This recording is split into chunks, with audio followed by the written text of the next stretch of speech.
Hey there folks, Wrel here.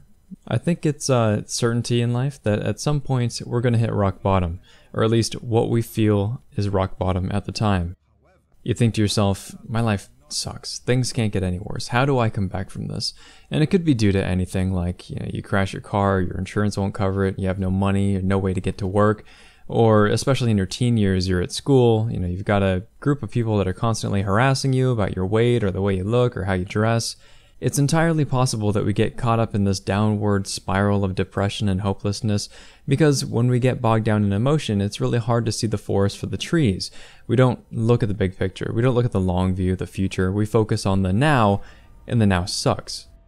I like to believe that this happens to all of us at some point, and that the shape that it takes will vary wildly from person to person, and the mark that it leaves is important, and sometimes everlasting. A lot of games make it a point to emulate this feeling, or at least this sort of situation, because it has very broad appeal, and we can easily sympathize with loss or helplessness. At the beginning of Mass Effect 3, you see this sort of thing. The main character, Commander Shepard, is on Earth for crimes that she committed in Mass Effect 2. You lose access to your ship, your entire crew, the one that you spent building up in Mass Effect 2, is gone. Earth is under attack, there's nothing you can do about it. In fact, you're even forced to leave Earth. Leave and watch it burn. Everything around you is dying, and the game tries to convey this sense of hopelessness to you. It does it a bunch of times, in a bunch of different ways, to try to keep the struggle in sight. But you're the hero, right? There wouldn't be any sort of story if you just kind of stayed here, stayed broken down. And the reason that some games start you at a low point is so that you can rebuild and become stronger as the game progresses. Rewards aren't rewarding unless there's challenge involved. My father used to always tell me that struggle builds character, and that's a life lesson if there ever was one. It's important that games keep reiterating this lesson, instead of going for the cheap reward, the easy achievement, the unnecessary power trip.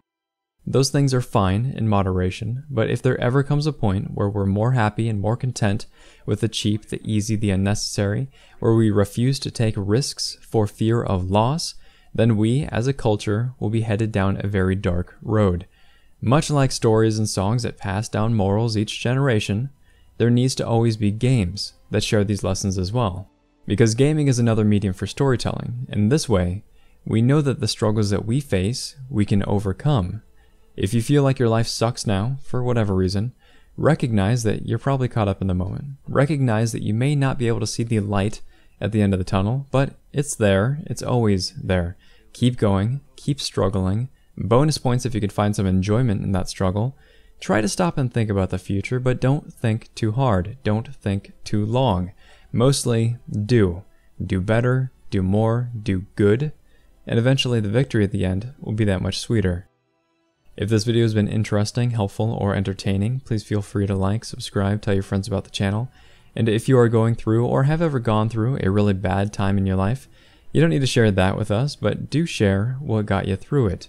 You can drop that wisdom in the comment section down below. Thanks very much, folks. Wrel signing off.